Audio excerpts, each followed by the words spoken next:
सुलेमान अलैहिस्सलाम ने अल्लाह रब्बुल इज़्ज़त से एक दुआ की, कहा परवरदिगार मुझे एक ऐसी बादशाहत दे जो तूने किसी को ना दी हो। सुलेमान अलैहिस्सलाम ने यह दुआ की, अल्लाह रब्बुल इज़्ज़त मुझे ऐसी बादशाहत, ऐसी शहनशाहत दे कि तूने जो किसी को ना दी हो। अल्लाह रब्बुल इज़्ज़त ने जिब्राइल अमीन के हाथ से उनके लिए एक इम्तिहान भेजा। जिब्राइल अमीन ने उनके सामने 3 चीज़ें लाकर रख दी और सुलेमान अलैहिस्सलाम से कहा कि इसमें से एक ऐसी है जो अल्लाह ने सिर्फ़ आपके लिए चुनी हुई है। मैं आपके सामने तीनों रखता हूँ। अल्लाह ने कहा आप जो चुन लेंगे वो आपकी हो जाएगी। तो उन्होंने पहली चीज़ रखी शोहरत, दूसरी चीज़ रखी दौलत और तीसरी चीज़ इल्म रखा। जब जिब्राइल अमीन ने इल्म रखा सुलेमान अलैहिस्सलाम के सामने तो सुलेमान अलैहिस्सलाम मुस्कुरा दिए, कहा परवरदिगार मुझे माफ़ कर दे, मेरी दुआ गलत थी, मुझे अब बादशाहत नहीं सिर्फ इल्म चाहिए। जब सुलेमान अलैहिस्सलाम ने इल्म लिया, एजुकेशन ले ली, नॉलेज ले लिया, तो जिब्राइल अमीन ने दौलत और शोहरत से कहा कि चलो वापस चलो, तुम्हें सुलेमान ने ठुकरा दिया है। तो दौलत और शोहरत वहाँ कह पड़ी हम कहीं नहीं जा सकते। हमारे रब ने जब हमें बनाया था तो ये हुक्म दिया था कि ए दौलत, ए शोहरत, जहाँ जहाँ इल्म या एजुकेशन जाए उसके पीछे पीछे चली जाना। सुलेमान ने इल्म या एजुकेशन मांग कर हमें मांग लिया है। यह इंटरनेशनल मॉनेटरी फंड की रिपोर्ट है मेरे सामने, वो कहती है 70% of Muslims in South Asia, South Asia मतलब Pakistan, India, Bangladesh, 70% of the Muslims in South Asia they earn less than $2 a day. उनकी रोज़ाना की आमदनी $2 से कम है। आप सोचिए, एक पढ़ाई छोड़ देने से हमने क्या क्या छोड़ दिया। एक पढ़ना छोड़ देने से हम कहाँ से कहाँ चले गए। 2016 के दिसंबर में नोबेल प्राइज़ दिया गया, पिछले साल का, इस साल का होने वाला है। 2016 के दिसंबर में जब नोबेल प्राइज़ दिया गया तो एक जापानी बायोलॉजिस्ट थे, उनका नाम है योवोशुरा ओशिमी। इनको नोबेल प्राइज़ फॉर मेडिसिन दिया गया, नोबेल प्राइज़ फॉर मेडिसिन।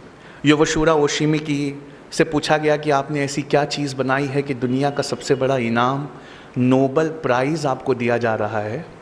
तो उन्होंने कहा कि मैंने कैंसर की संभवता, कैंसर की पॉसिबल दवा खोज ली है। तो दुनिया ने बड़ा ज़ोर से उनका स्वागत किया। कहा आपने कैंसर की दवा खोज ली? कहा नहीं, दवा नहीं, लेकिन एक क्योर, एक प्रिकॉशन मैंने खोज लिया है।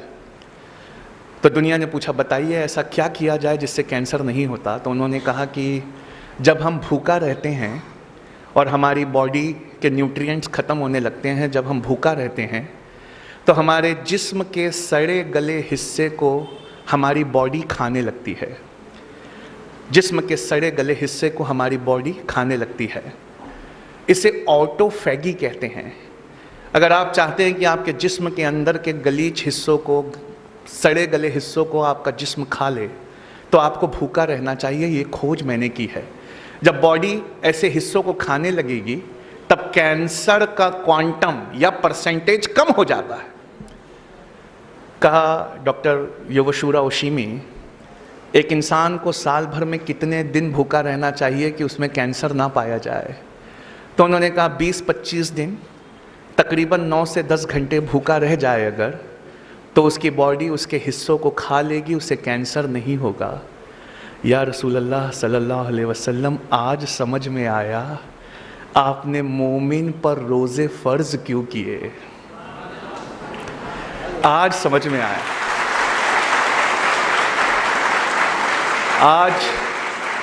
आज ये बात समझ में आई कि क्यों कुरान ने कहा कि रोज़े ना छोड़ना। हम तो इसलिए रोज़े रखते हैं क्योंकि हमारे अल्लाह का हुक्म है। हम तो रोज़े इसलिए रखते हैं क्योंकि हमारे नबी पाक का हुक्म है। लेकिन आज समझ में आया कि इस हुक्म में कौन सी रहमत छुपी हुई है। योवोशुरा ओशिमी को दुनिया का सबसे बड़ा प्राइज़ दिया गया ऑटोफैगी के लिए। ऑटोफैगी यानी जिस्म अपने सड़े गले हिस्से को खा ले। आज से 1438 साल पहले कोई ये हमें दे गया, बस हमारा नज़रिया कुछ और था, हमने उसे दीनी पढ़ाई कहकर ठुकरा दिया। एक जापानी उठा, उसने उस पर रिसर्च की, उसने उसे दुनियावी पढ़ाई से मिलाकर देखा। आज दुनिया ने उसे दुनिया का सबसे बड़ा प्राइज़, नोबेल प्राइज़ दे दिया। ऐ बच्चों, तुम क्यों नहीं पढ़ते? तुम क्यों नहीं कोई चीज़ को रिसर्च की तरह लेते? तुम क्यों नहीं कोई चीज़ को उस तरह देखते जिस तरह देखे जाने का हुक्म है? अल्लाह रब्बुल इज़्ज़त कुरान में फरमाता है, तुम गौर क्यों नहीं करते कि अल्लाह ने ये कायनात कैसे बनाई है? हम में से कितने हैं जिसने ये गौर किया? मेरा ज्योग्राफी का क्लास होता है दिल्ली में, वहाँ मैं रॉजर बेकन को हमेशा कोट करता हूँ। सर रॉजर बेकन ये एक बहुत बड़े साइंटिस्ट थे, 12th सेंचुरी के, यूरोप के फादर ऑफ साइंस कहा जाता है इन्हें। इन्होंने साइंटिफिक रिवॉल्यूशन लाया था यूरोप में। अब मैं इनका एक बहुत प्यारी चीज़ आपको सुनाता हूँ।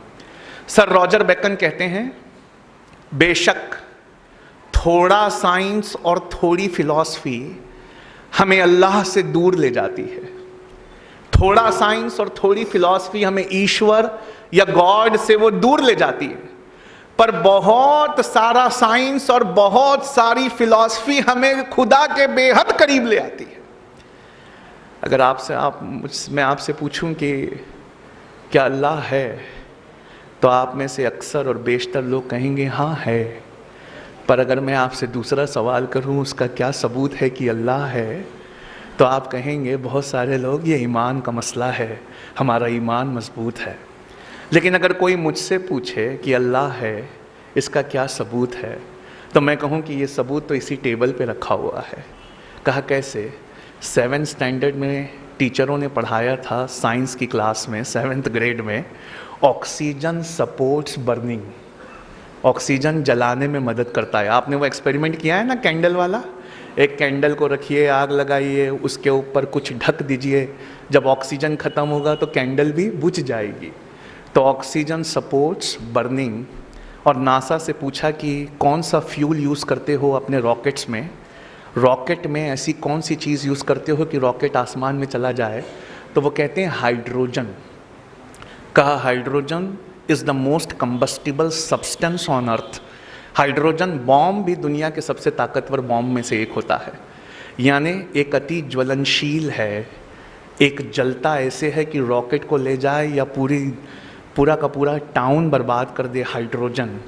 और एक भड़काऊ है, ऑक्सीजन। एक जलाऊ है, एक भड़काऊ है। अल्लाह ने कहा कुन फयकून हो गया, H2O हो गए। दो भड़काऊ एक जलाऊ जब एक साथ आए तो बुझाने का काम कर रहे हैं। H2O क्या है? 2 हाइड्रोजन है, एक ऑक्सीजन है। क्या हमने कभी अपने पानी को इस नज़रिए से देखा है? क्या हमने उसमें कभी अपने रब की रबूबियत को तलाश किया है? एक इतना ज्वलनशील है कि रॉकेट्स को आसमान में ले जाता है, और एक ऐसा है जो जलने में सपोर्ट करता है। अल्लाह ने कहा कुन, एक हो जाओ, फयकून, एक हो गए, बुझाने का काम कर रहे हैं। मतलब प्रॉब्लम हमारे नज़रिए में है।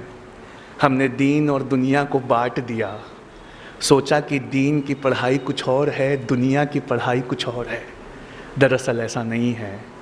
इस्लाम में सब्जेक्ट के हिसाब से दीन और दुनिया की पढ़ाई नहीं को तकसीम नहीं किया जा सकता। इस्लाम में सब्जेक्ट के हिसाब से एजुकेशन को सेग्रीगेट नहीं किया जाता।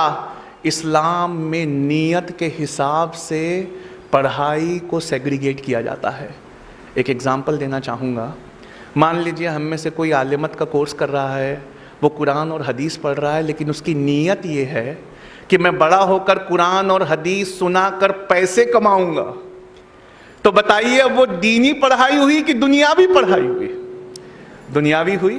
और कोई MBBS कर रहा है, कोई लॉ कर रहा है, कोई इंजीनियरिंग कर रहा है, इस नीयत से कर रहा है कि मैं एक ज़रूरतमंद की मदद करूँगा।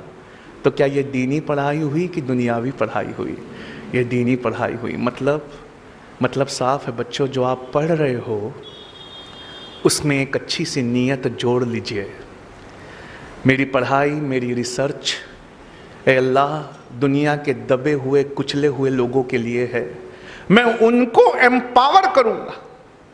डॉक्टर नॉर्मन बोरलॉग ने जब पहली बार ड्वार्फ वेराइटी ऑफ वीट की खोज की थी ग्रीन रिवॉल्यूशन में, डॉक्टर नॉर्मन बोरलॉग ने जब पहली बार गेहूं खोजा था जो दुनिया की भूख मिटा सकता था, तो दुनिया ने डॉक्टर नॉर्मन बोरलॉग से ये कहा था, फादर ऑफ ग्रीन रिवॉल्यूशन से, कि आप जितना सोना मांगे हम उतना सोना देने के लिए तैयार है, जितनी दौलत मांगे हम उतनी दौलत देने के लिए तैयार है, बताइए आप क्या चाहते हैं। उन्होंने कहा, मैं कुछ नहीं चाहता, मैं चाहता हूं कि ये गेहूं, ये ग्रीन रिवॉल्यूशन का गेहूं गरीबों में मुफ्त में तकसीम कर दिया जाए। मैं अपनी टेक्नोलॉजी के लिए कुछ भी चार्ज नहीं करूंगा, बस मैं भूखों की भूख मिटाना चाहता हूं। क्या आज़म कैंपस में आज कहीं किसी बेंच पर एक डॉक्टर नॉर्मन बोरलॉग बैठा है क्या?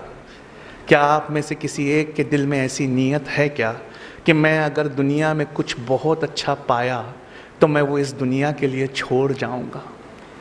आपकी नीयतें हैं जो अल्लाह के सामने आपके हिसाब में मदद करेंगी।